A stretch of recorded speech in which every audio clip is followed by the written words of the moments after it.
Syukurlah, alhamdulillah, syukur kita kepada Allah. Sayyidina Muhammadin. Banyak orang di antara orang mengatakan bahasa ansuran syariah dengan konvensional itu tidak ada bedanya, ya. Padahal kalau kita lihat banyak sekali perbedaan yang terjadi.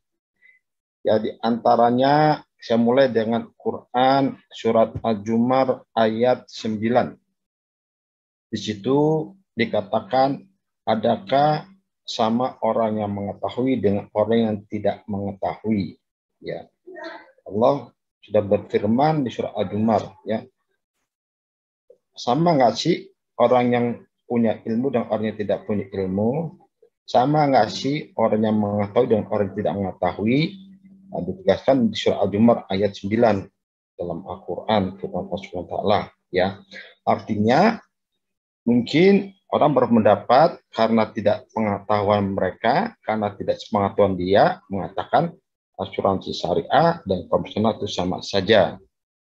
Ya, padahal kalau kita tahu, kalau kita mempelajari, itu ternyata banyak sekali perbedaannya. Ya, perbedaannya. Di antaranya adalah, ya, dalam menjalankan usahanya, perusahaan asuransi syariah itu didasarkan kepada kitab suci Al-Quran dan hadis Nabi, ya. Karena kalau kita baca, ya, Al-Quran, kata Allah SWT berfirman, Bismillahirrahmanirrahim, Alif Lam Mim, Zalikal Kitab la raiba fihi hudal lil muttaqin. Sungguhnya dalam kitab ini tidak ada keraguan, ya, bagi para muslim. Artinya Al-Quran itu, ya, isinya tidak satu pun yang meragukan. Itu. Jadi semua hal yang diatur dalam Al-Quran itu pasti benar. Jangan pakai ragu-ragu lagi. Karena jalikal hudal muttaqin, Alif Lam Mim zalikal kitab la raiba hudal muttaqin. Ya, kitab ini tidak ada keraguannya untuk petunjuk orang muslim. Sehingga, ya, asuransi itu ada di dalam Al-Quran, yaitu diantaranya tentang kisah Nabi Yusuf alaihissalam. Ya, kalau nanti Anda baca surat Yusuf selengkapnya, cerita singkatnya Nabi Yusuf alaihissalam, ya, pernah bermimpi bahwasanya suatu saat, ya, Raja Mesir, bukan Nabi, bermimpi suatu saat ada 7 ekor sapi yang gemuk dimakan oleh 7 ekor atau 5 ekor sapi yang kurus, ya. Nah, Raja Mesir bingung apa maksud dari mimpi itu. Kemudian diterjemahkanlah oleh Nabi Yusuf, artinya nanti di Mesir itu akan terjadi masa subur, masa makmur, masa orang kaya, masa orang sedang bersenang-senang. Kemudian akan datang 5 tahun kemudian masa susah, masa paceklik, gitu. Artinya ketika masa senang, masa segi makmur, maka kita disunahkan berwajib untuk mempersiapkan diri ketika terjadi masa sulit. Nabi Yusuf berkata, hai Raja Mesir, tunjukkan aku sebagai orang yang ngerti, paham masalah itu. Maka apa yang dilakukan oleh Nabi Yusuf? Maka Nabi Yusuf melakukan, ya, membuat logistik, bulog, badan usaha logistik. Dia bikin lumbung padi, ya, dia bikin persiapan-persiapan, ya, semua dipersiapkan. Nah, hal itu benar terjadi ketika Nabi Yusuf alaihissalam, ya, ditunjuk menjadi Perdana Menteri, dia menjadi koordinator Menteri Keuangan, koordinator Menteri Perekonomian, ya, diaturlah ekonomi negara Mesir, ya, dalam rangka menghadapi masa yang akan datang. Dibuat, ya, lumbung padi, dibuat pertahanan pangan dan sandang, gitu, ya. Nah, kemudian datanglah 7 tahun masa paceklik. Nah, pada situ Mesir tetap bisa bertahan. Arti simpulannya bahasanya sesuatu yang akan terjadi di masa depan kita harus kecapkan dari sekarang, gitu. Kemudian kalau Anda buka di surat Al-Baqarah ayat 282, ya, itu jelas diterangkan tentang polis asuransi, ya, di mana Allah berfirman dalam surat Al-Baqarah, ya, ayat 282 mengatakan, bahasanya ketika kita melaksanakan suatu transaksi bisnis ya yang dilakukan secara tidak tunai ya, seperti bayar polis asuransi kan tidak tunai perjanjiannya itu ya, dibayar kemudian nanti klaimnya kapan kita nggak tahu, maka Allah bilang tulislah gitu ya, walaupun preminya itu, walaupun transaksi itu tidak besar kan, premi tergantung ya risikonya, ada premi bayar murah, ada premi bayar mahal, tergantung jenis risikonya. Maka Allah bilang tulislah, maka itu ditulis ya, ditulis oleh orang-orang yang bertransaksi ya, Allah bilang tulis. Nah, yang tulis adalah orang yang pandai untuk menulisnya, orang yang tahu masalah ilmu apa yang ditransaksikan. Maka pada saat itu ya turun perintah Allah untuk menuliskan semua jenis transaksi yang dilakukan secara tidak tunai. Ya. Aplikasi bagaimana? Aplikasinya, maka transaksi dilakukan oleh si pemegang polis kepada perusahaan asuransi itu dibentuk dalam hal pembayaran premi, dapat premi tulis. Kemudian perjanjian itu ditulis dalam bentuk polis asuransi, gitu. Di mana polis asuransi merupakan janji perusahaan kepada si nasabah, janji perusahaan kepada si pemegang polis, ya harus ditulis dalam bentuk polis asuransi, gitu. Sementara janjinya si nasabah kepada perusahaan harus ditulis dalam bentuk SPPA, surat permintaan permohonan asuransi, yaitu janji si nasabah bahwasanya saya janji ya biodatanya yang saya isi ini benar, nama, tanggal lahir, pekerjaan, ya, kemudian barang yang akan diasuransikan, gitu ya, sesuatu yang diasuransikan itu ditulis secara benar oleh si pemegang polis. Maka di bawah pernyataan itu tulis, ya demikian pernyataan ini saya tulis dengan sebenar-benarnya atau dengan sesungguh-sungguhnya. Jakarta, tanggal berapa? 19 Agustus 2021, di atas materai. Artinya si pemegang polis berjanji mengatakan formulirnya diisinya adalah benar, ya, tidak bohong, karena ditanda tangan di atas materai. Nah itu sudah firman Allah katakan harus ditulis, surah Al-Baqarah 282.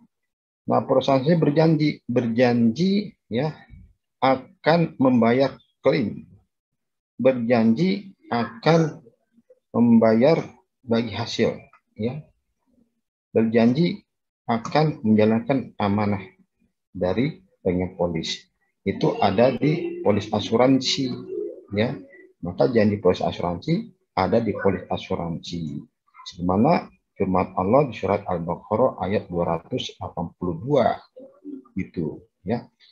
Sementara kalau di asuransi konvensional ya ada berdasarkan undang-undang permufakatan antara manusia, gitu ya. Permufakatan antara manusia dengan manusia, maka dibuatlah undang-undang perasuransian. Oke, sementara dalam Islam, dalam syariat telah diatur dalam Al-Quran, ya. Kemudian juga berdasarkan hadis Nabi. Hadis Nabi contohnya ya, ketika orang ya ada sahabat Rasulullah SAW yaitu Umar bin Khattab, merupakan Amirul Mukminin yang tegas, ya. Beliau adalah mantan preman yang isap kemudian Islam, ya, memeluk Islam, kemudian menjadi panglima perang, kemudian jadi khalifah, ya, Umar bin Khattab. Suatu saat beliau melakukan infeksi mendadak, sidak atau belusukan. Beliau melakukan belusukan. Ketika beliau melakukan belusukan, ya, suatu daerah ketemulah seorang pemuda yang kerjanya cuma ibadah doang, sholat saja di masjid, gitu, terus gitu ya. Kemudian kerjanya nggak banyak kerja untuk kepentingan dunia, untuk akhirat gitu ya. Nah itu tegur sama Umar bin Khattab, kayak anak muda gitu ya. Kenapa kamu kok nggak mau kerja? Ya, kenapa kamu kok nggak mau persiap masa depan kamu?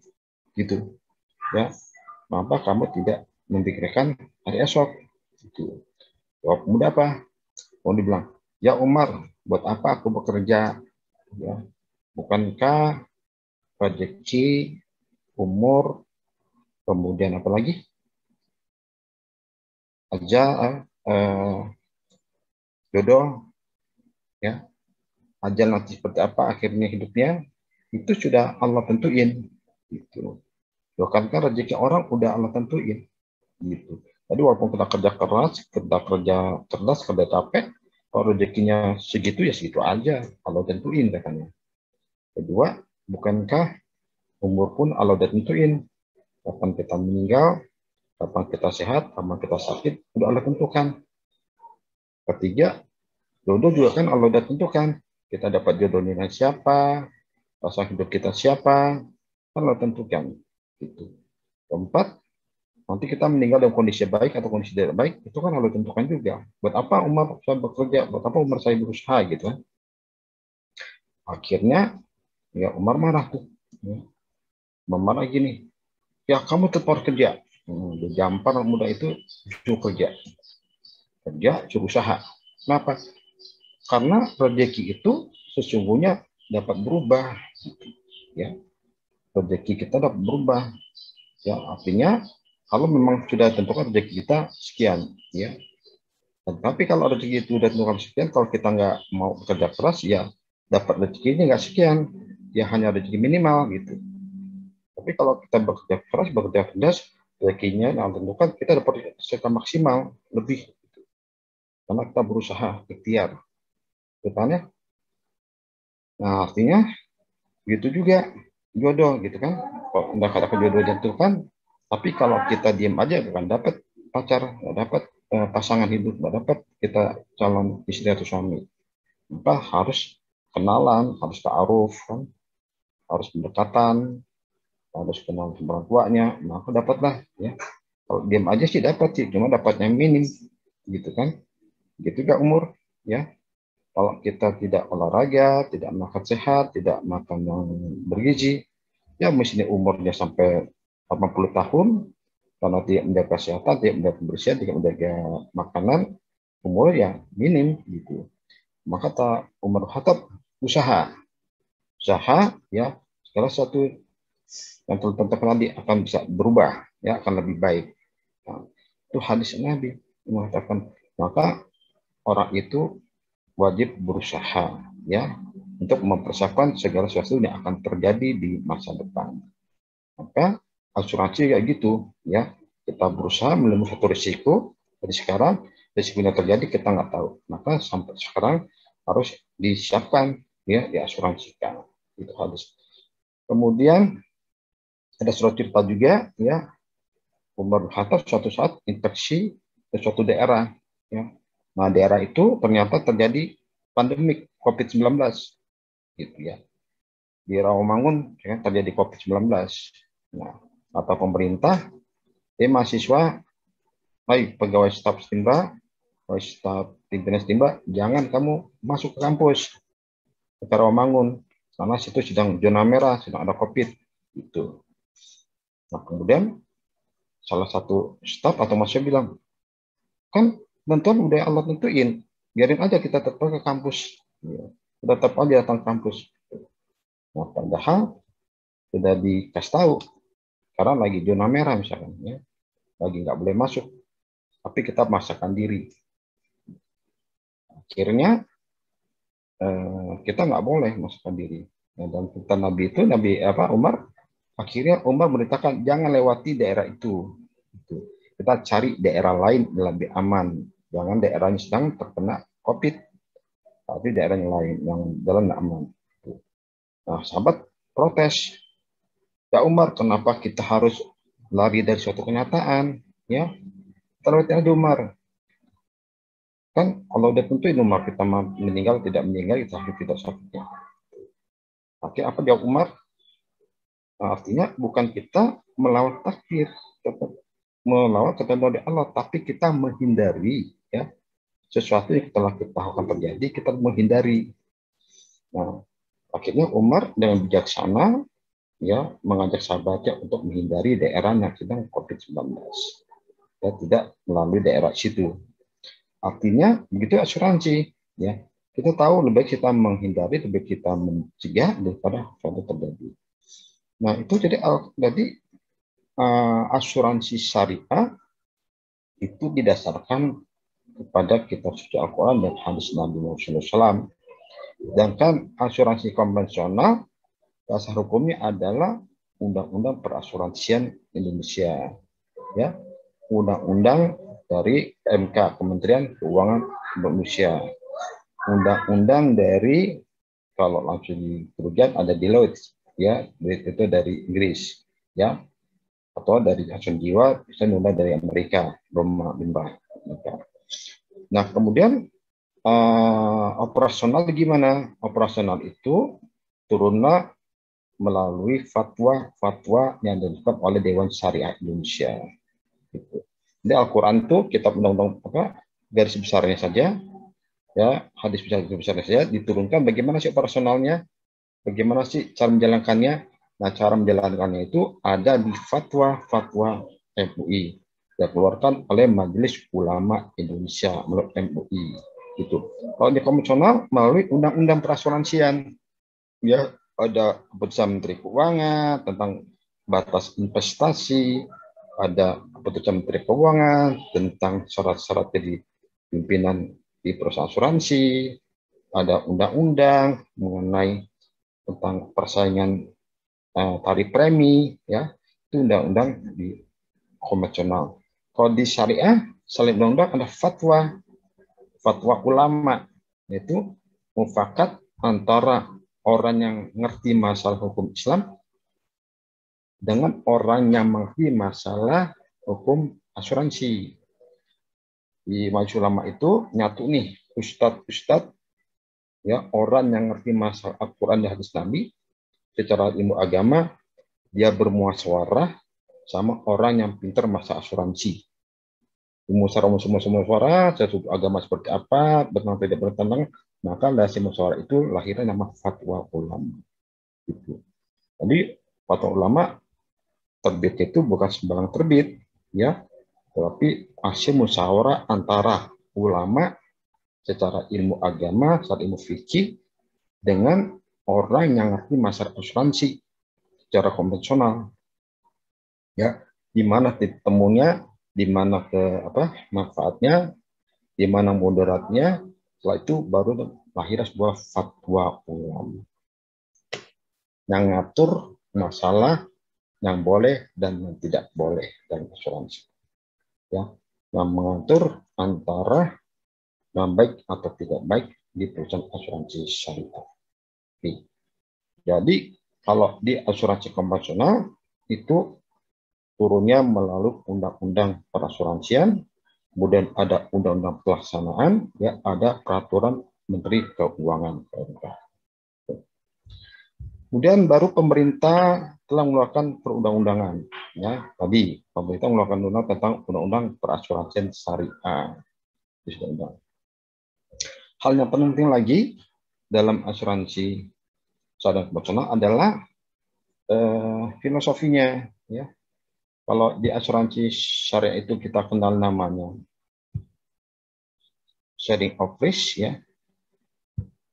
Sorry, saya sambil atur.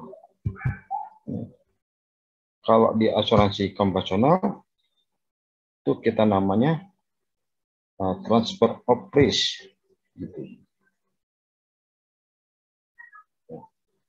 Apa tuh sharing of risk dan transfer of risk ini kan? Hebat nih. Ini lagi. Bentar. Gini, kita masuk konsep hukum Islam deh. Bentar. Kegiatan asuransi syariah dalam konsep hukum Islam ke dalam hablum minan nas. Ya. Hablum minan nas, hablum minal alam. Hablum minan nas artinya antara hubungan manusia dengan manusia. Ya, hukum syariah. Jadi asuransi syariah itu boleh dipakai oleh orang non muslim, gitu ya. Orang non muslim mau pakai, mau buka, mau mendirikan asuransi syariah itu boleh, karena hubungan manusia dengan manusia, gitu. Sehingga banyak asuransi syariah, perusahaan asuransi syariah yang punya bukan orang muslim, kan? Banyak perusahaan asuransi syariah yang punya itu bukan orang muslim. Ya, orang Muslim punya asuransi syariah. Dia boleh karena hubungan manusia dengan manusia gitu, ya. Dan manusia dengan alam ada lingkungannya. Bukankah firman Allah mengatakan wa ma arsalnaka ila rahmatan lil alamin. Wa ma arsalnaka ila rahmatan lil alamin. Ya. Tidakkah ku utus kau Muhammad, ya, kecuali sebagai rahmat alam semesta. Wa ma arsalnaka ila rahmatil alamin. Artinya, ya, Islam ini atau Muhammad ini diutus tidak hanya untuk orang Islam saja, tapi untuk alam semesta, untuk semuanya.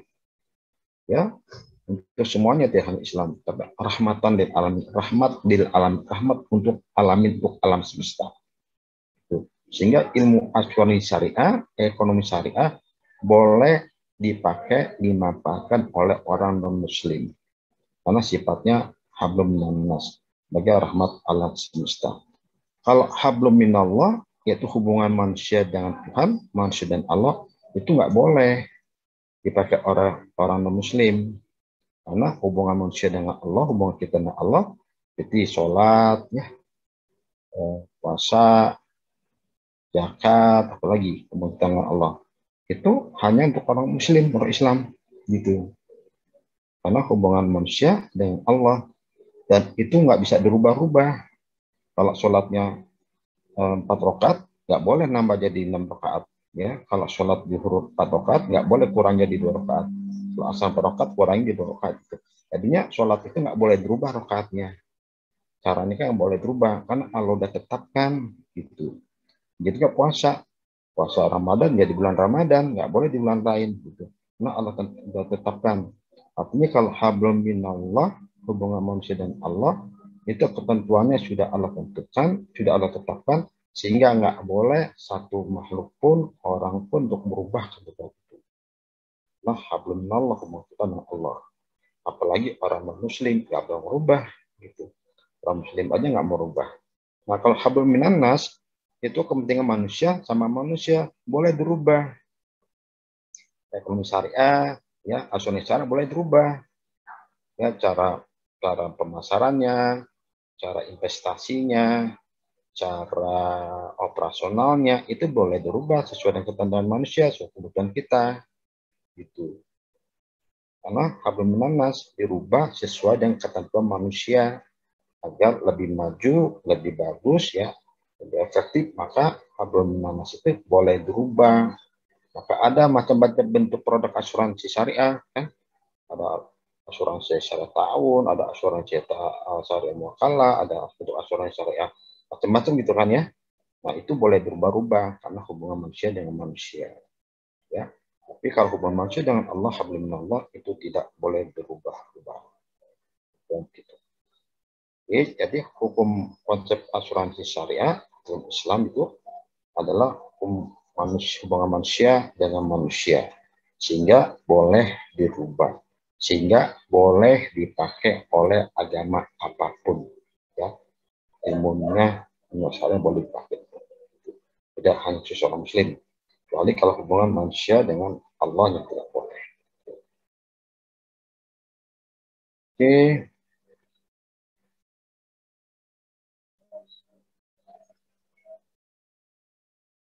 Oke, ini prinsip syariah adalah ta'awun. Ta'awun artinya gini, saling tolong menolong semuanya, sharing of risk. Kalau yang konvensional kan risiko transfer of risk, ya, transfer of risk, risiko tertanggung, ya, risiko kita nih, misalkan kita mengasuransikan mobil kita, atau kita mengasuransikan rumah kita, ya, atau kita mengasuransikan benda-benda yang kita miliki asuransi ini. Nah, asuransi itu resikonya akibatnya terjadi asuransi itu kita pindahkan kepada perusahaan asuransi. Tapi sharing transfer of risk, ditransfer. Sehingga kita setelah mobil kita asuransikan ke asuransi, ya sudah kita biarin ya, kita bayar premi, tanggung jawab terhadap mobil itu pindah ke asuransi, gitu ya. Gitu kan? Udah pindahkan tuh. Nantinya resiko dari mobil kita atau motor kita, rumah kita, jadi pindahin ke perusahaan asuransi. Ya. Nah, perusahaan bilang, Ya karena resiko kamu pindah ke saya minta dong, minta upahnya, gitu kan. Saya minta dong, minta bagian saya, ya. Kalau resiko situ udah pindah ke saya, bayar dong. Maka resikonya kita bayar, kita sebut namanya uang premi, gitu kan. Kalau resikonya besar, dinilai, risiko besar banget nih. Mobilnya dipakai tiap hari, mobilnya dipakai buat ngebut nih, kalau dipakai oleh anak muda nih, risiko besar nih. Maka perusahaan asuransi minta preminya besar. Ya, saya minta preminya besar, nggak mahal, ya, karena pakai mobilnya sembarangan, ya, pakai mobilnya hampir tiap hari nih, pakai mobilnya ngebut terus nih, di atas 100 km per jam, wah bahaya nih, maka saya minta preminya besar nih, gitu. Supaya nanti kalau ada apa-apa saya bisa bayar, ya, diserahkan resiko mobil kita ke perusahaan asuransi. Perusahaan asuransi minta imbalannya berupa premi tadi, gitu ya. Jadi mobil kita risikonya udah kita pindahin ke asuransi. Gitu. Kalau terjadi kecelakaan, alhamdulillah sih ya, tidak apa-apa mobil, kita perusahaan asuransi bayarin, memperbaiki dan dandanin. Tapi kalau nggak terjadi apa-apa, ya kita tenang, ya, ngebut. Ternyata masuk karena di asuransi mobilnya, mau ngebut, mau jalan kencang, mau jalan sirka, macam-macam, udah tenang karena udah asuransi, tenang aja gitu kan. Masa bodoh ya, kalau mobil kena lecet, bonges, tabrakan, udah asuransi ini, gitu kan. Nggak ada jaga lah gitu ya, karena kita udah pindahkan. Ini sifatnya terjadi individu nih, individualistis. Ya, perusahaan orang yang punya mobil sudah merasa mobil diasuransikan, ya, agak cuek terhadap mobilnya karena udah ada asuransi, ya, punya kepentingan, wah kacau nih kalau dia ngebut terus, ntar bayar besar nih, saya minta premi besar. Gitu. Nah, kalau di asuransi konvensional seperti itu, di asuransi syariah beda lagi kan. Asuransi syariah sifatnya ta'awun. Ta'awun, kita nolong, kita ajak, kita saling membantu saudara kita. Gitu. Sehingga konsep begini sebenarnya, kalau Anda lihat di kampung, di rumah Anda, kalau ada orang yang meninggal dunia gitu kan ya, kita sebagai tetangga pasti bantu gitu kan. Kita bantu, ada yang membantu berupa tenaga, ada yang membantu berupa makanan, kue gitu ya. Kalau kita makan, kita kasih makanan ke tempat keluarga meninggal.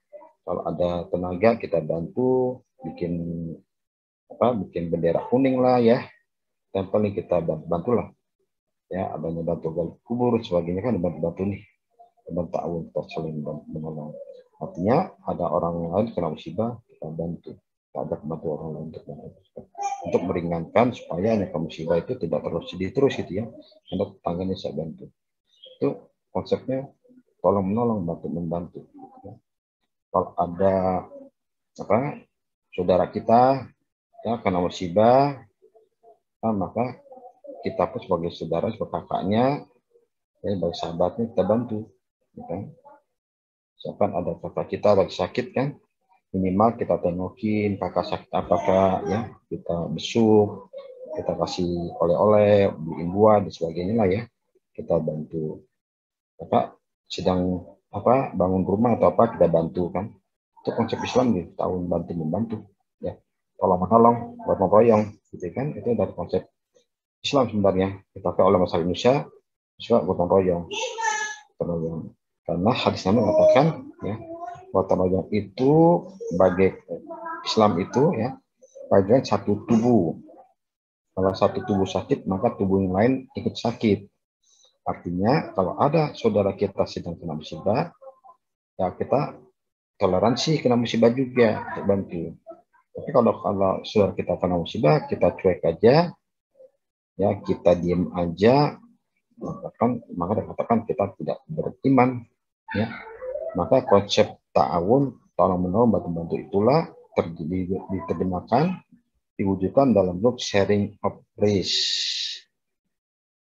Sharing of risk artinya musibah yang dihadapi oleh saudara kita, misalkan mobil tadi dihadapi oleh saudara kita, mobilnya, ya kalau dicari ini, risikonya tidak dipindahkan kepada perusahaan asuransi, tapi risikonya ditanggung sama kita sama-sama gitu. Ya.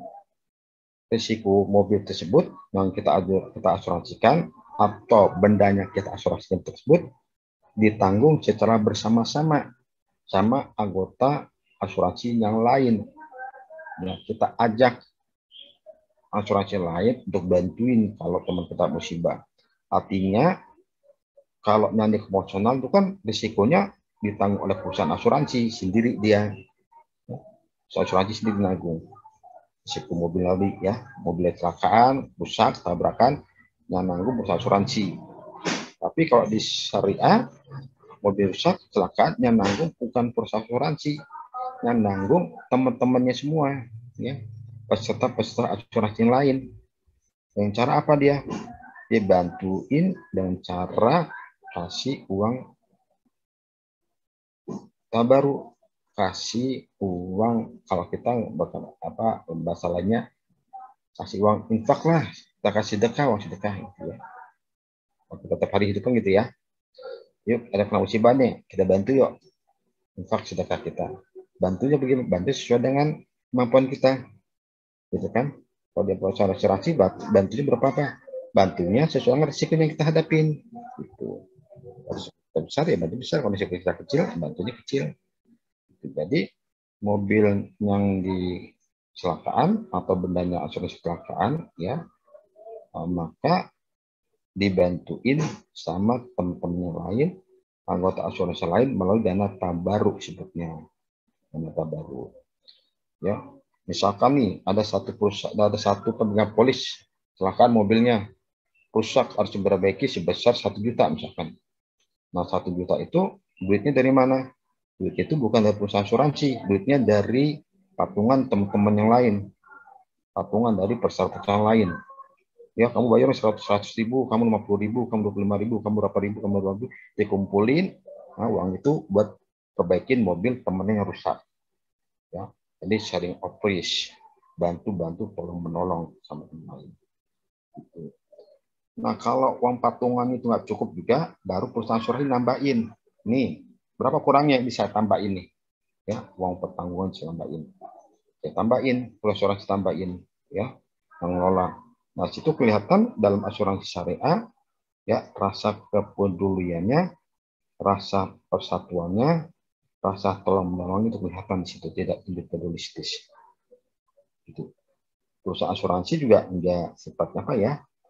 Ya takut gitu kalau ada orang kecelakaan, kalau ada yang mempolis kena klaim karena dia tidak harus bayar sendiri, ya, karena dia dibantu oleh perusahaan, bantu oleh sahabatnya lain atau anggota-anggota lain. Nah, itu sharing of risk ya. Beda dengan transfer of risk. Transfer of risk risikonya dipindahin oleh perusahaan asuransi. Ya. Oke, jadi versusnya sharing of risk versus transfer of risk. Ya. Individualitis versus amal jama'i. Ya. Individu-individu ya lawan adalah amal jama'i ta'awun, saling tolong menolong. Nah, dalam hal itu berarti perusahaan asuransi itu semua anggota perusahaan asuransi diwajibkan untuk menyisihkan uang sumbangan, uang infak atau sedekah. Ya. Kan kalau hadis Nabi ya ataupun Allah mengatakan ya sebagian harta kita adalah sebagian dari rezeki saudara kita. Di harta kita itu sebenarnya ada bagian dari harta atau rezeki saudara kita. Dan maka kita disunahkan untuk melakukan infak sedekah. Ya, sebesar 5%, 10% ya, sedekah. Maka ilmu sedekah itu diterapkan oleh perusahaan asuransi dalam bentuk dana tabaruk. Jadi semua peserta asuransi ya diwajibkan melakukan sedekah, infak, amal, ya, yang terkenal dengan nama dana tabaruk. Amal infak sedekah tersebut dikumpulin oleh perusahaan asuransi. Nanti kalau kena musibah, amal sedekah itu dikasihnya kepada kena musibah. Kekurangannya ditambahin oleh perusahaan asuransi. Nah, ilmu apa ya?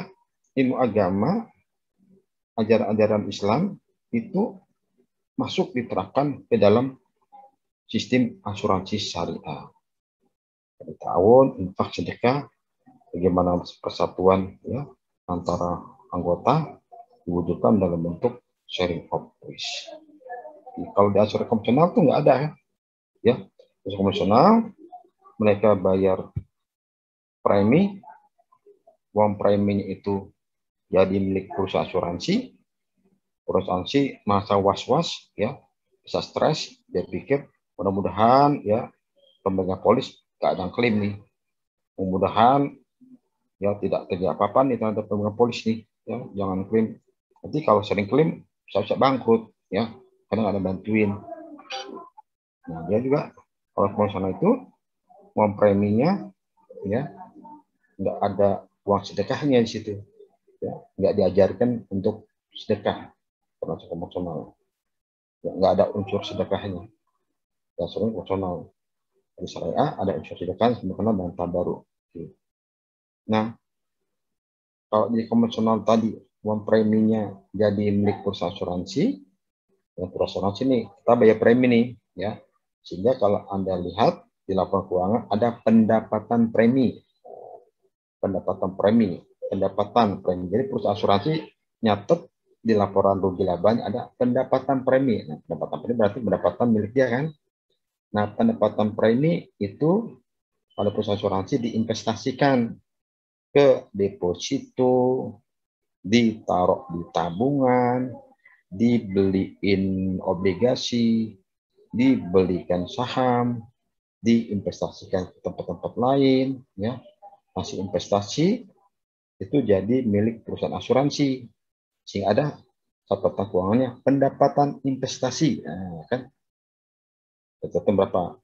Pendapatan kerjasama dengan pihak ketiga, tuh ya. Pendapatan dividen yaitu dari saham, pendapatan residu yaitu dari obligasi, ya. Nah itu pendapatan semua jadi milik perusahaan asuransi, gitu. Karena filosofinya dia nafsi sendiri gitu ya. Karena kalau tidak apa-apa perusahaan asuransi bayar sendiri. Nah beda dengan yang syariah. Yang syariah ya uang preminya itu yang kita kenal sebagai dana baru atau uang peserta ya, uang pesertaan itu semua peserta kan diwajibkan untuk melakukan infak sedekah. Ya. Uang infak sedekah itu dikumpulin oleh perusahaan asuransi. Kemudian alhamdulillah selama 1 bulan, 2 bulan nggak adanya kecelakaan, ada klaim, maka uang itu kalau didiemin aja kan nggak bertambah. Maka diinvestasikan oleh perusahaan asuransi. Diinvestasikan ke deposito syariah, ke obligasi syariah, ke saham syariah, ke pihak ketiga syariah, gitu ya. Pokoknya harus syariah, nggak boleh konvensional. Ke syariah semua. Nah, uang yang sedekah tadi atau uang tabaruk diinvestasikan, ada hasilnya kan, pendapatan bagi hasil, pendapatan dari deposito syariah, pendapatan dari saham syariah, dividen syariah sebagainya kan, dikumpulin tuh pendapatannya. Kalau yang konvensional tadi buat perusahaan asuransi sendiri, kalau yang konvensional syariah, pendapatannya dimasukin ke dalam kotak amal atau cadangan tabaru istilah asuransi. Kalau kita kotak amal, duit amal diputar, hasil duit amal tadi dimasukkan lagi dalam kotak amal. Kalau asuransi, duit amal tadi dimasukkan dalam dana cadangan tabaru. Dimasukkan dalam cadangan tabaru. Nanti uangnya kebanyak tuh, ya kan? Uang banyak nggak dibagi kepada pemegang polis, nggak diambil oleh perusahaan.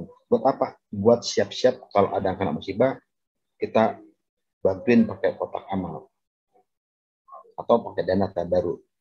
Kalau di antara kita ada yang kena musibah, klaim, duitnya baru keluarin kotak amalnya atau dana barunya atau istilah cadangan tabarunya, baru kita keluarin buat bantu saudara kita. Gitu. Ya. Jadi perusahaan asuransi tenang. Tapi perusahaan sendiri akhirnya tadi kerjanya kayak kerja bakti dong ya. Cuma investasiin ya, tapi hasil investasi nggak diambil oleh perusahaan asuransi. tapi justru dimasuk kotak amal. Terus nanti dapat uang dari mana? Nah, ternyata di uang premi itu nanti ada dana tabungan jiwa. Dana tabungan itulah maka perusahaan asuransi mewajibkan serta untuk nabung, membiasakan nabung. Nabung itu sebenarnya dalam Islam tadi, kayak cerita Nabi Yusuf kan, suruh nabung oleh Nabi Yusuf selama 5 tahun melalui Bulog, badan usaha logistik, dinabung melalui Baitul Mal, ya selama 5 tahun, boleh 5 tahun kemudian terjadi Sofik, tabungannya udah ada. Ya. Maka hal itu terapkan dalam asuransi syariah. Ya. Dan uang premi yang berupa dana tabungan diinvestasikan pada perusahaan asuransi. Diinvestasikan, ya, ditabungin, dibeliin deposito, dibelikan saham, dibelikan obligasi, kemudian diadakan kerjasama dengan pihak ketiga yang syariah, ya. Yaitu hasilnya nih ada untungnya. Untungnya bagi hasil, dibagi mudorobah hasil, konflik Allah sering dibagi kepada pemegang polis, ya, berupa tabungan tadi dibagi oleh perusahaan asuransi, karena perusahaan asuransi yang ngelola, perusahaan asuransi yang mengembangkan, perusahaan asuransi yang memikirkan, ya, maka dia dapat bagian. Nah, situlah, ya, dapat bagi hasil investasinya dibagikan kepada pemegang polis. Kenapa? Karena duit mereka, uang tabungan mereka, dan dibagikan kepada perusahaan asuransi. Kenapa? Karena perusahaan asuransi yang ngelola, yang bekerja, yang mikirin, ya. Nah, beda dengan konvensional. Pada konvensional tadi, untungannya diambil sendiri oleh perusahaan asuransi konvensional, nggak dibagikan kepada pemegang polis, dipegang sendiri buat konvensional, kan? Ya sendiri. Jadi investasi uang premi sama asuransi konvensional dipegang sendiri, diambil sendiri oleh perusahaan konvensional, nggak dibagikan. Kalau syariah dibagikan. Nah, itulah nilai nilai-nilai dari agama, ya, nilai dari keislaman diwujudkan, diterapkan dalam praktek asuransi syariah. Beda dengan yang konvensional tadi, ya. Konvensional karena berdasarkan musyawarah antara manusia, ya akhirnya sifat seperti itu, ya, sendiri-sendiri. Kemudian, dan tolong-menolonglah kamu dalam hal menjaga kebajikan dan takwa, dan jangan tolong-menolong dalam berbuat dosa dan pelanggaran, dan bertakwa pada Allah, sesungguhnya Allah amat berat siksanya. Ini surat Al-Maidah nih, surat Al-Maidah ayat 2, ya. Allah berfirman, tolong menolonglah dalam hal menjaga kebaikan dan takwa. Jadi seperti Allah surah Al-Maidah, kita tolong menolong hal kebaikan, ta'awun, ya, dalam hal kebajikan, ya. Menolong saudara kita yang kena musibah kan harus kebajikan dan takwa, ya. Takwa apa? Menjalankan perintah Allah. Ya, tadi nabung, membantu, amal jama'i, ya, itu perintah Allah, ya. Dan janganlah kamu menolong dan berbuat dosa dan pelanggaran. Berbuat dosa nggak boleh, ya, jama'i. Itu dari segi pengertian syariah dengan konvensional. Jadi bisa kita ketahui betapa tinggi, ya, nilai-nilai dari keagamaan masuk ke konsep asuransi syariah.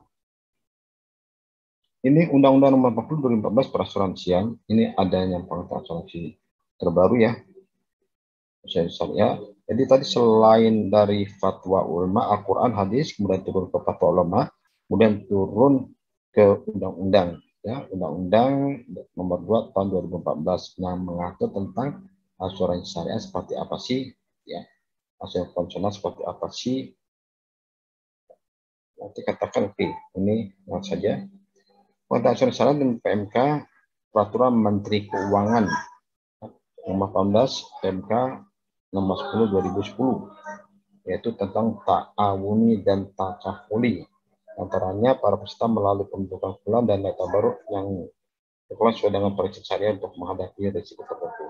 Ini berdasarkan PMK Keputusan Menteri Keuangan, bahwasanya asuransi syariah dan sebenarnya ta'awuni dan melindungi atau takafuli. Ta'awun saling bantu tadi, takafuli saling melindungi antara satu dengan yang lain, ya.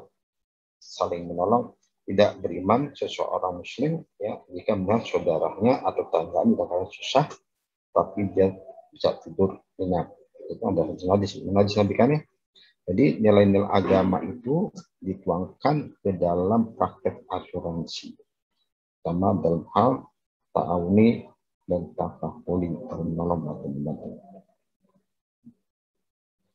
Ini tadi penjelasannya secara penjelasan sharing dengan transfer of risk. Sepakatan untuk menolong atau ta'awuni, oke, sudah syariat.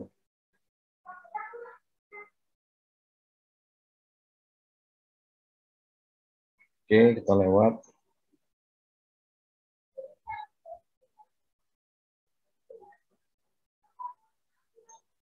Ini kegiatan perjanjian atau akad, ya akad nih perjanjian.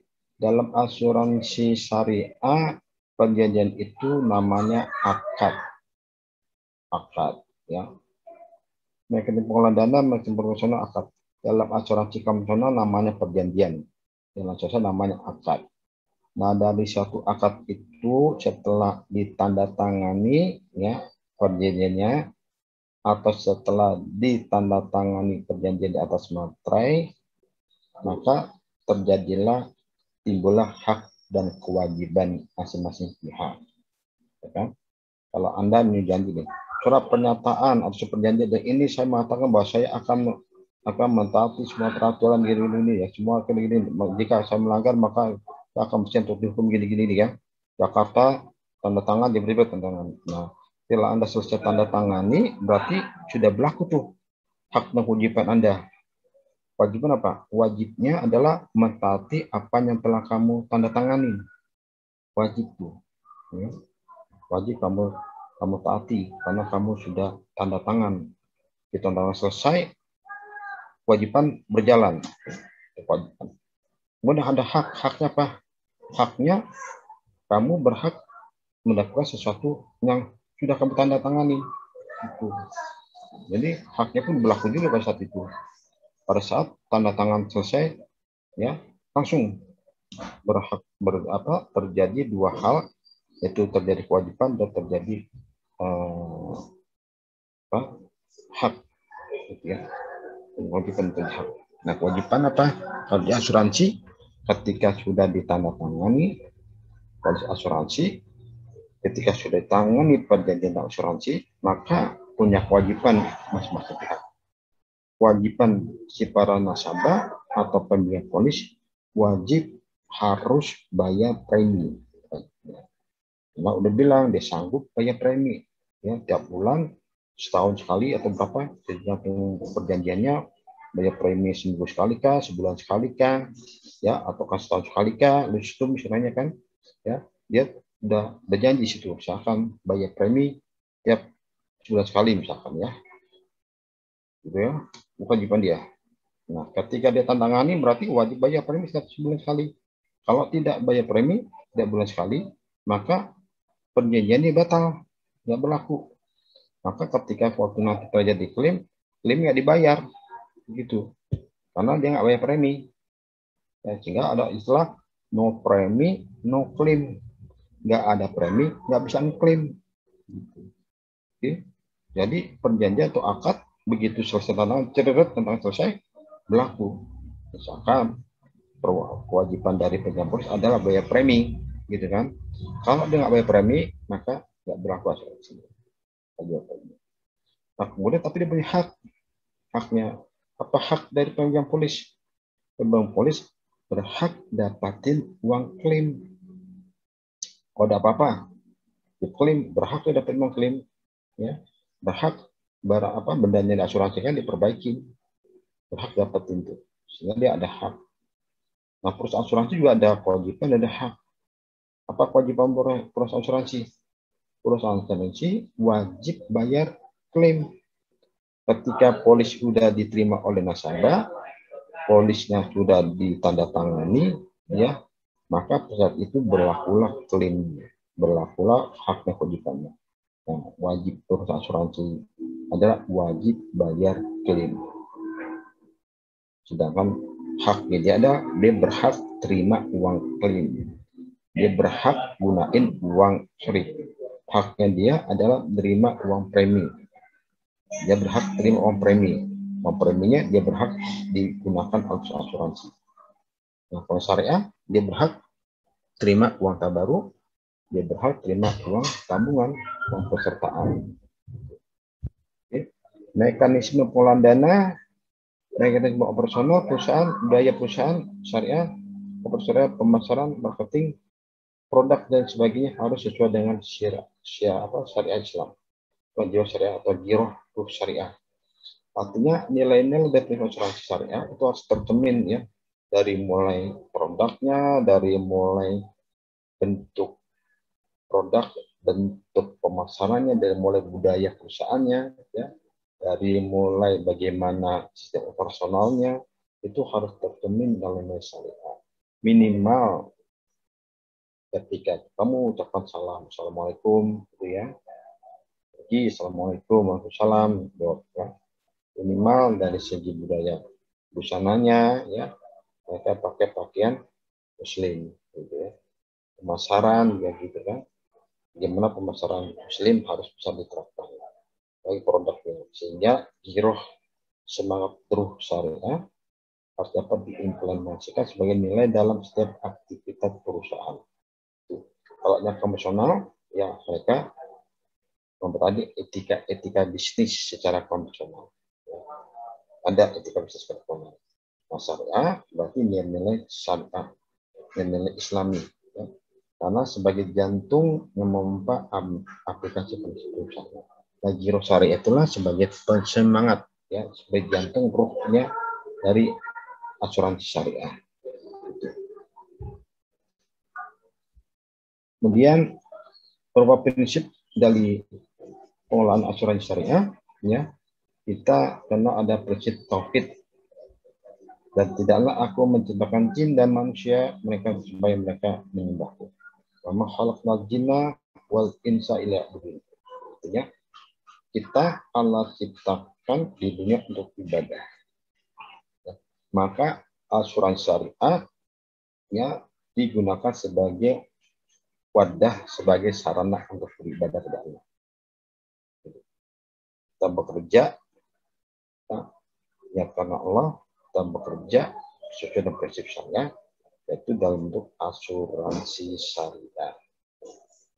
Maka rajina wa insa illa liya'budun. Tidak aku ciptakan jin dan manusia kecuali untuk beribadah. Oke, kemudian prinsipnya nanti kamu salawat saja yang penting.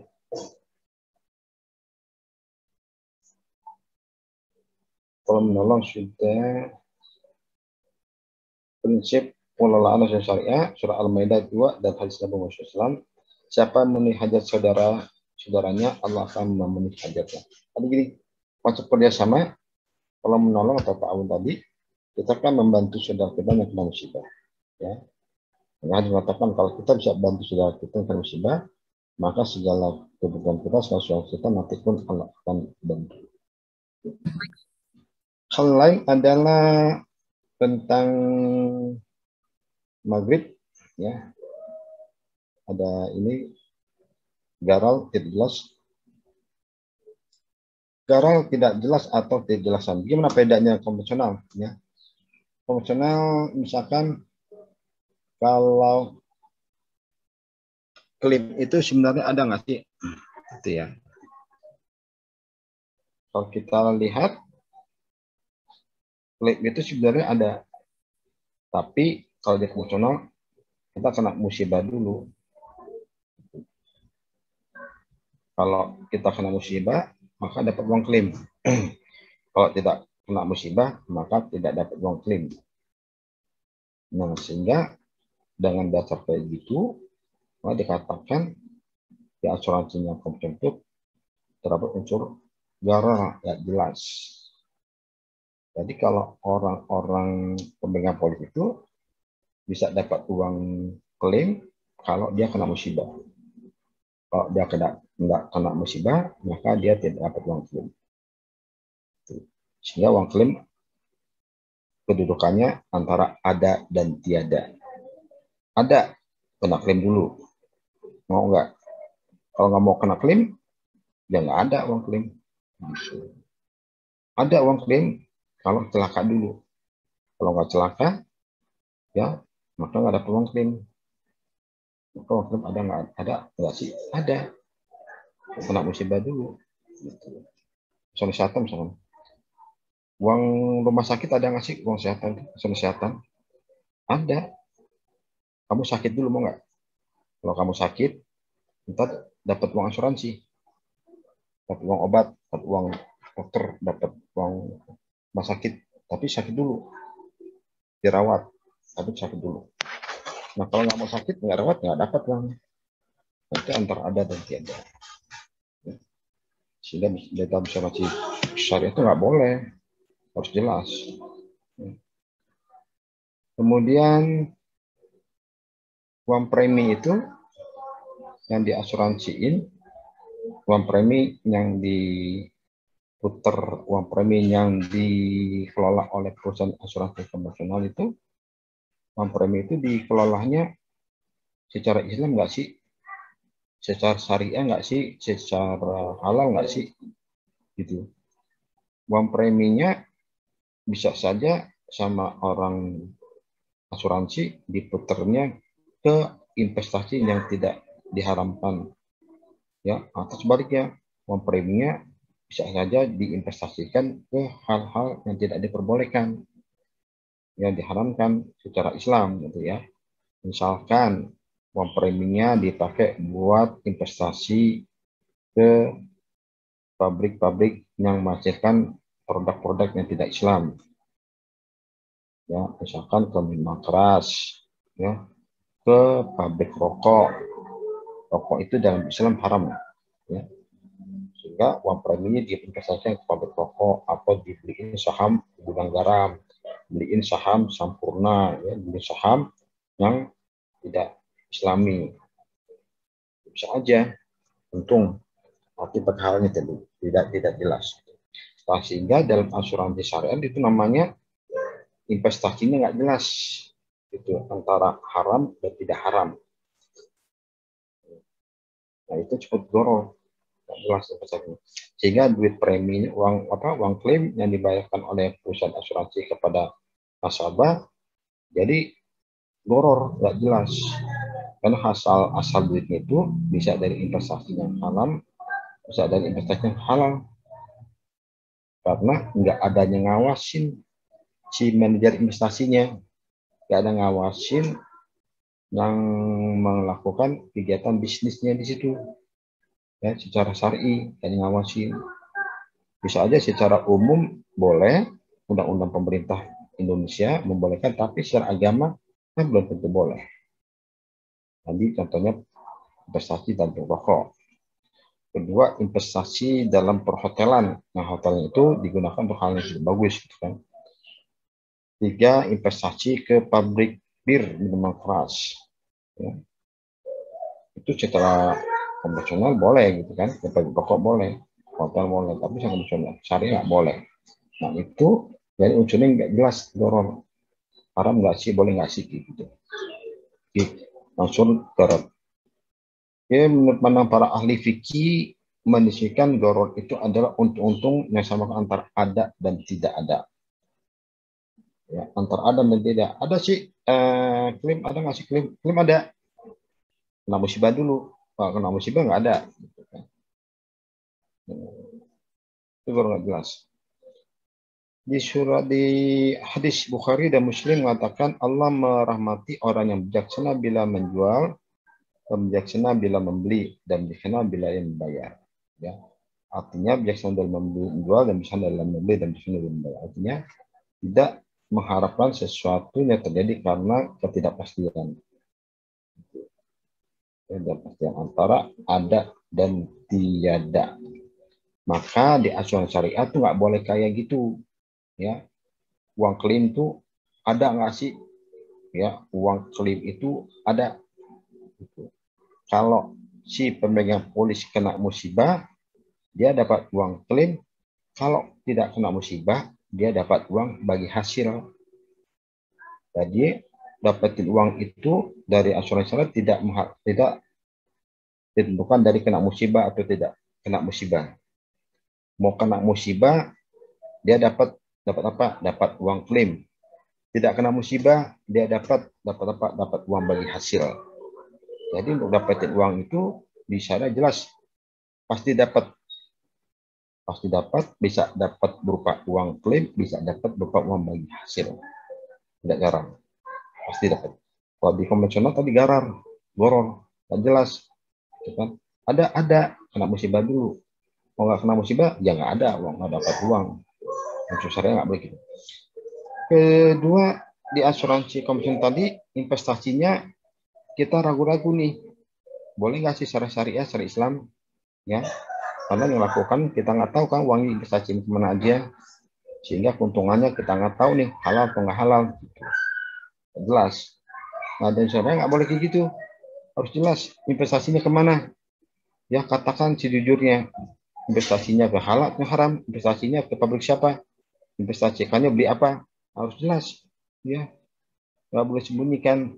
Maka disitulah di asuransi syariah ada orang yang ngawasin duitnya dibawa kemana, duit ditaruh kemana, dipakai buat apa, ada yang ngawasin. Nah, kita kenal dengan ada Dewan Pengawas Syariah. Asuransi syariah itu ada yang ngawasin. Ya, yang ngawasin itu orang yang kita kenal dengan nama Dewan Pengawas Syariah. Nah, tugas orang itulah ngawasin duitnya dapatnya dari mana, ya, uang preminya dari mana, uang preminya punya siapa, ya, atau dana tabaruknya punya siapa, dari mana, uang tabungan punya siapa atau dari mana. Nah, kita tahu nih, oh, uang tabungan dari para peserta asuransi, dari dana tabaruknya pemegang polis, oke, tahu, bukan dari orang nyimpan duit yang haram gitu kan. Ada kan orang tertentu ya, banyak duit disimpan di perusahaan asuransi dan investasi yang berasuransi. Nah, si Dewan Pengawas tahu nih duit siapa, kemudian di uang tabungannya siapa, asal duitnya dia tahu deh. Setelah itu dia tahu juga uangnya diinvestasikannya kemana, dipakai buat bisnis apa, ya, untungnya berapa, tahu, dia ngawasin, sehingga jelas nggak ada goror. Banyak emosional itu nggak jelas, nggak jelasnya haram nggak ya, nggak ada ngawasin dari segi agama. Ya, investasi kemana, nggak ada yang tahu, ya, karena nggak ada orang khusus yang ngawasin, sehingga nggak jelas. Itu semua sebut dalam bahasa Arab namanya goror, nggak jelas. Nah, di syariah nggak boleh gitu, harus jelas. Duitnya dari mana, investasinya kemana, buat apa, ya. Orangnya orang Dewan Pengawas Syariah, dia bertanggung jawab uangnya halal, investasinya halal, dan dapatnya halal. Karena kan nanti di akhirat, ya, ketika kita meninggal dunia dan ditanya di dalam kubur tentang harta, ditanya harta kita. Si fulan, uang kamu, harta kamu dapatnya dari mana? Tuh, tanya malaikat. Oh Pak, saya dapatnya dari kerja. Ya, saya sebagai dosen Istimbra, sebagai gaji dosen. Oke. Dipakai buat apa? Saya pakai buat kebutuhan keluarga Pak, buat beli makan, buat konsumsi keluarga. Oke. Misalnya sisanya misalnya ada lagi buat taruh kemana?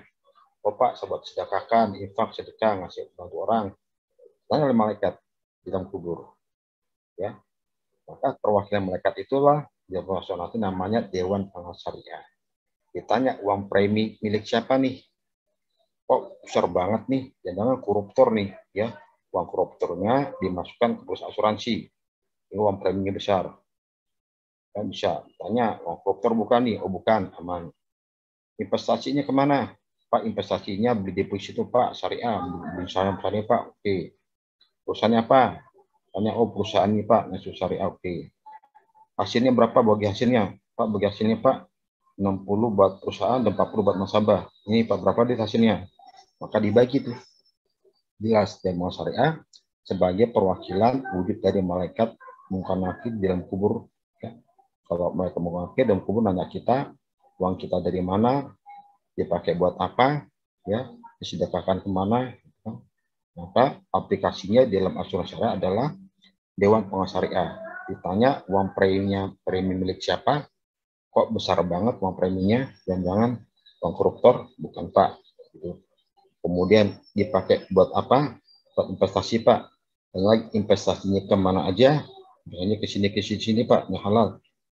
Hasilnya berapa? Hasilnya ini Pak. Dibagi bagaimana? Dibagi 2 Pak. Atau dibagi 60-40% buat nasabah, 60% pengelola Pak. 13. Sama nanti malaikat munkar nakir nanya kita dan kubur, duit kita di mana, dipakainya kemana saja, ya, buat siapa aja. Itu mengenai unsur goroh pada asuransi syariah. Bahasa pengucapan tadi unsur goroh nggak jelas. Ya, sehingga kasus goroh dengan kasus kejelasan. Di surat Al-Maidah ayat 1. Dan sabda Rasulullah SAW, wahai orang beriman, penuhi syarat-syarat akad itu. Syarat perjanjian dipenuhi. Apapun sampai harus jelas. Ya dari mana, kemana, dan siapa. Ya. Dari Ali radhiyallahu anhu mengatakan, ya, Rasulullah pernah melarang jual beli orang-orang yang terpaksa jual beli atau borol. Nggak boleh juga nanti orang yang paksa harus menjual. Oke, nanti ini jelas mati goroh. Akibat dari goroh adalah ketidakadilan. Apa ketidakadilan terjadi? Salah satu pedagang yang diuntungkan, ada seorang pedagang dirugikan. Ya, misalkan tadi, alhamdulillah dia tidak celaka, yang diuntungkan si perusahaan asuransi. Ya. Sehingga ketika dia celaka, yang dirugikan perusahaan asuransi, karena harus bayar uang klaim yang besar, kan? Sehingga terjadi ketidakadilan. Maka ada firman hadis Nabi mengatakan pedagang yang lurus dan jujur kelak akan tinggal bersama para nabi, siddiqin dan para syuhada. Subhanallah ya. Hadis Nabi Imam Tirmidzi dan Al-Hakim. Jadi kalau pedagang yang jujur nanti surganya surga VIP nih, surganya sama bersama satu komplek dengan surganya Nabi, satu komplek dan surganya siddiqin dan satu komplek dengan surganya para syuhada. Ini bagi para pedagang-pedagang jujur, surganya itu satu komplek dengan surga para nabi. Satu komplek dengan surga para syuhada dan para siddiqin. Hebatnya pedagang yang jujur. Pedagang jujur artinya gini, pekerja, pegawai yang lurus dan jujur, bukan hanya pedagang, pengertian ya. Pedagang itu bisa dalam arti dia mendagangkan ilmu pengetahuannya, yaitu sebagai dosen, sebagai guru kan.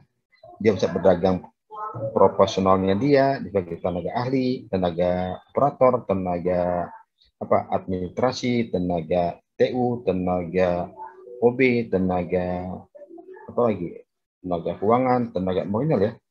Pedagang itu kan bisa memperdagangkan keahlian dia. Jadi pedagang ini pengertiannya bukan pengertian sempit sebagai orang jualan, bukan ya. Pedagang itu semua orang yang bekerja itu namanya pedagang. Karena dia berdagang memperdagangkan tentang ilmunya dia. Tadi misalkan orang yang punya ilmu pengetahuan berarti dosen memperdagangkan pengetahuan dosennya.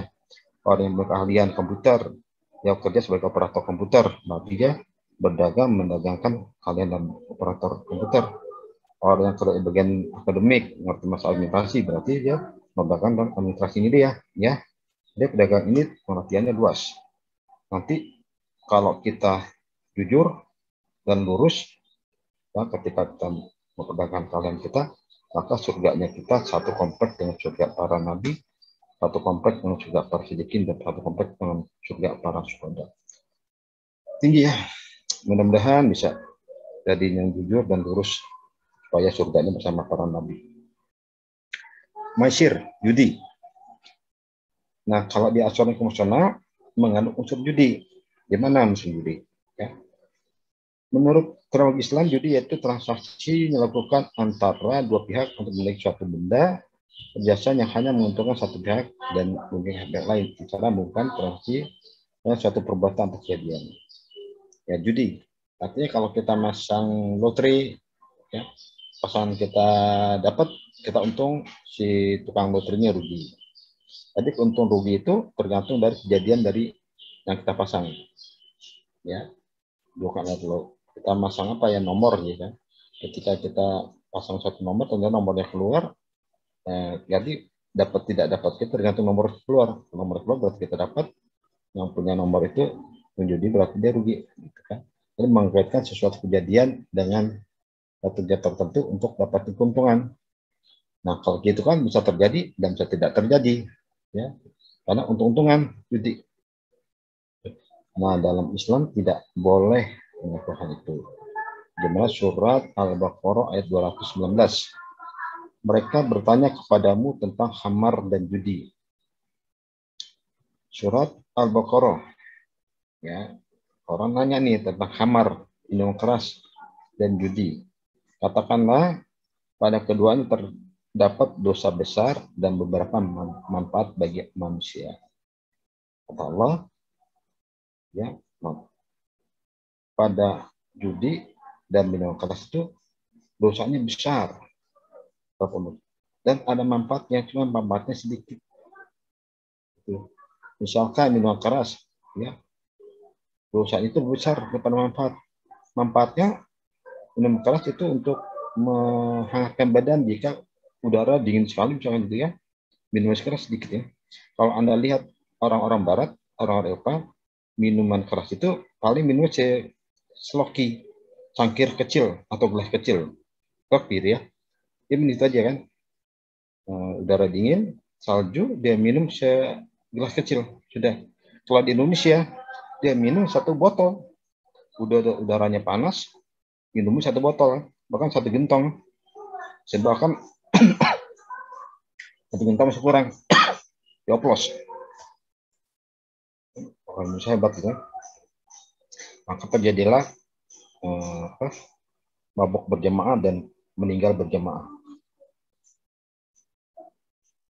Karena minum khamarnya itu orang Eropa minumnya satu loki kecil, saja kita satu botol, bahkan satu gentong, biru oplosan. Kata Allah, bahayanya besar daripada manfaatnya. Ya, tinggalin. Gitu aja judi. Ada untung, ada manfaatnya. Dari uang judi itu dipakai untuk pembangunan jalan, gitu kan ya. Dipakai buat cuma dikit manfaatnya daripada mudaratnya, lebih banyak bahayanya. Maka dilarang, baiknya ditinggalkan. Karena manfaat sedikit, bahayanya besar. Jadi diminum haram atau khamar sebaiknya ditinggalkan. Karena dosanya besar daripada manfaatnya. Oke. Ya, asuransi konvensional bagaimana suruh judi? Suruh judi dikaitkan dengan suatu kejadian. Ya, kalau pemegang polis kena musibah, karena kena musibah dia dapat duit. Ya. Kalau nggak kena musibah, dia nggak dapat duit.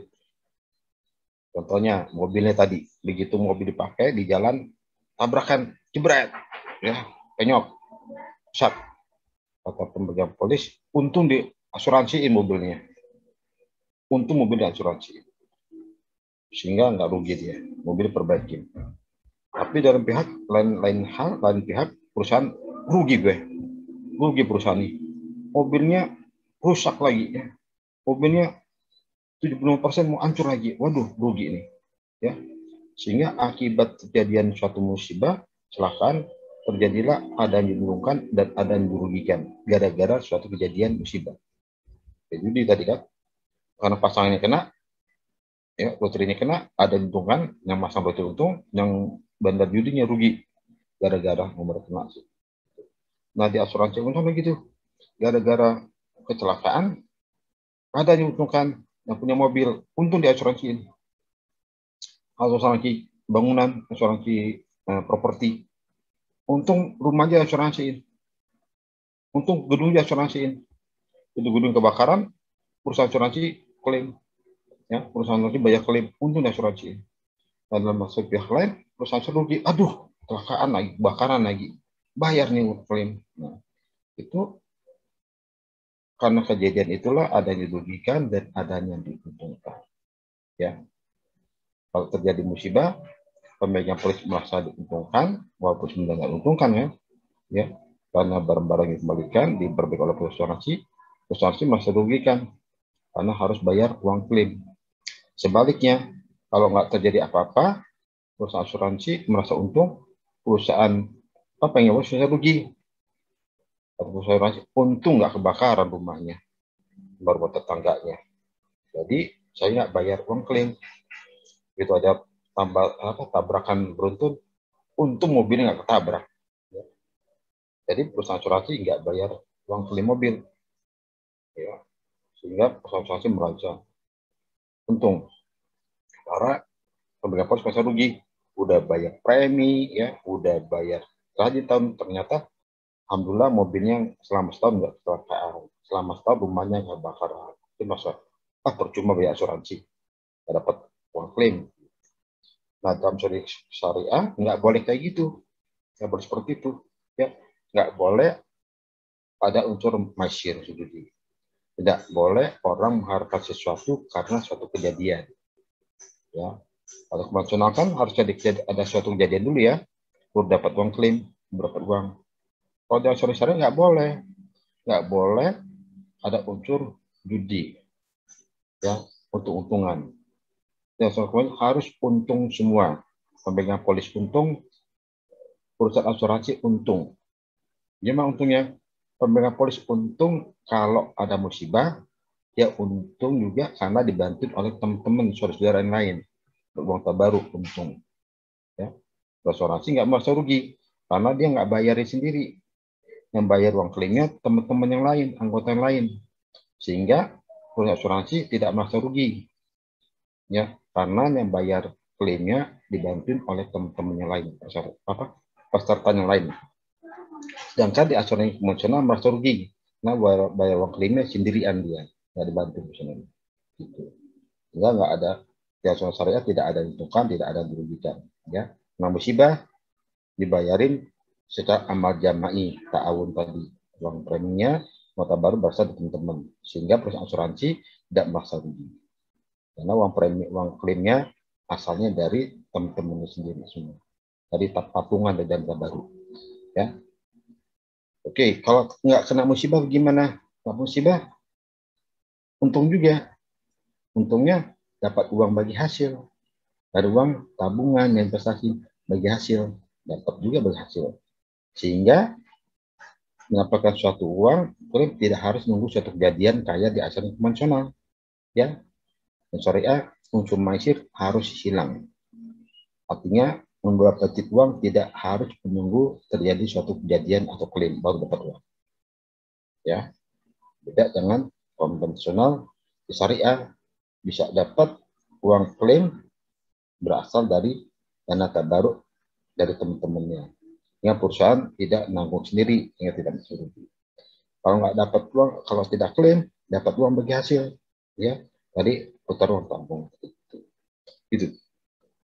Terakhir masalah bunga. Ini Allah memberikan rezeki pada hambanya sesuai dengan kegiatan, semangat, dan kemauan kerja keras. Ini bagus nih. Hadis Nabi Rasulullah mengatakan, Allah akan memberi rezeki kita sesuai dengan kerja keras kita.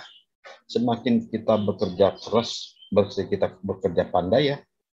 Keras itu mungkin bagi orang-orang yang pendidikannya atau bagi orang-orang yang memang mengandalkan otot ya, kayak tenaga ya. Tapi bagi orang yang cerdas ya, memberikannya sesuai dengan kegiatannya, sesuai kecerdasan dia gitu ya. Allah memberikan rezeki kepada hambanya sesuai dengan kegiatan, semangat, dan kemauan kerja kerasnya. Jadi Allah melihat nih, ngasih rezeki kepada kita sesuai dengan kegiatan kita. Kalau kita rajin bekerja, kita rajin untuk berusaha, kita rajin untuk mencari rezeki, maka Allah akan kasih rezeki kita banyak. Semakin kita rajin bekerja, semakin kita rajin berusaha, semakin kita rajin untuk mencari rezeki, maka semakin banyak rezekinya Allah berikan. Gitu. Ya. Artinya kalau orang yang pandai gitu ya, semakin dia punya ide, semakin dia punya inovatif, semakin dia punya kreasi ya, inovatif bagus, maka alokasi dia rezekinya dengan cara kemandirian dia. Dia bikin konsep, dia bikin inovasi, dia bikin gagasan, kalau ada gagasan bagus ya, maka alokasi konsepnya gagasannya itu berupa rezeki, baik berupa penghargaan, baik berupa dia dapat royalti, baik berupa dapat hak paten sebagainya gitu kan ya. Kalau orang yang dalam hal otot kerja keras, dia bekerja rajin, giat ya, maka alokasi untuk dia. Jadi bukan judi. Kalau judi kan malas gitu ya. Dia pasang judi mengharapkan mudah-mudahan keluar, mudah-mudahan dapat loterinya, mudah-mudahan keluar undiannya, mudah-mudahan gitu kan orang malas ya. Maka orang malas itu ya lo nggak akan kasih rezeki, rezekinya paling sebatas itu saja gitu ya. Itu orang bermain judi atau masyir. Nggak boleh gitu. Maka Allah bilang, yuk Allah akan kasih rezekinya sesuai dengan kerja keras kita. Bekerja untuk duniamu seolah-olah kamu akan hidup selama-lamanya, dan bekerja untuk akhiratmu seolah-olah kamu akan mati besok. Ya. Islam ini. Kita bekerja rajin, kita bekerja giat, kita berusaha untuk mencari rezeki sekuat kemampuan kita, karena kita yakin umur kita akan panjang. Ya. Artinya uang itu kita butuhkan untuk diri kita dan untuk keluarga kita. Itu. Ya. Tapi ketika kita beribadah, baik sembahyang, sholat, kita yakin nih habis di sholat, wah akan meninggal nih. Assalamualaikum warahmatullahi wabarakatuh. Assalamualaikum warahmatullahi wabarakatuh. Langsung meninggal. Maka kita akan berusaha sholat kita akan lebih khusyuk. Gitu. Karena orang khawatir ketika kita sholat langsung dipanggil oleh Allah. Maka pada satu sholat kita akan berusaha khusyuk-khusyuknya sholat kita. Jadi untuk akhiratmu, untuk ketika kita ibadah, usahakan kita ingat pada Allah. Ya, ketika Anda saum, kita ingat pada Allah. Kita ngaji, baca Quran, usahakan kita ingat pada Allah, gitu ya.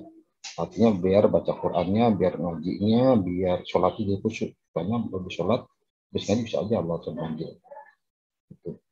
Tapi kalau giliran bekerja, belajar, kita bilang aku pasti akan hidup panjang. Ya. Dan dibalik ya. Bagaimana mengatasi maisir? Ya tadi ya, maisir artinya nggak harus nunggu kejadian lah ya, pasti akan langsung. Kemudian riba. Nah riba ini kalau ada secara konvensional itu kandung unsur riba, karena investasinya dia di perusahaan-perusahaan yang mengandung bunga, uangnya dibungain, kan? Taruh tabungannya bunganya tinggi, taruh depositonya bunganya tinggi, cari obligasinya bunganya tinggi. Kalau udah bunga itu artinya orang tuh jadi malas gitu kan. Karena kalau kita punya duit 1M misalkan kita taruh di bank ya dengan bunga 10%, maka kita nggak ngapa-ngapain pasti tiap bulan dapat uang 10 juta. Karena bunganya 10%. Kalau usah ngapa-ngapain aja. Nggak usah kerja apa-apa lah. Uang 1M kita taruh di bank. Maka tiap bulan kita dapat. Itu jadi orang jadi malas. Dan terjadi ketidakadilan di situ. Orang yang kita kasih pinjam duitnya tadi 1M, dia harus berusaha bekerja ya untuk ngasih uang ke kita tiap bulan 10 juta. Karena kalau nggak ngasih uang kita 10 juta, uangnya nanti bunganya akan nambah. Dan uangnya kita ambil lagi. Sementara kita di rumah diam-diam aja tinggal nikmati 10 juta tiap bulan. Karena uangnya kita pinjam 1M. Misal nih, orang pedagang datang ke bank, Pak saya pinjam duit 100 juta.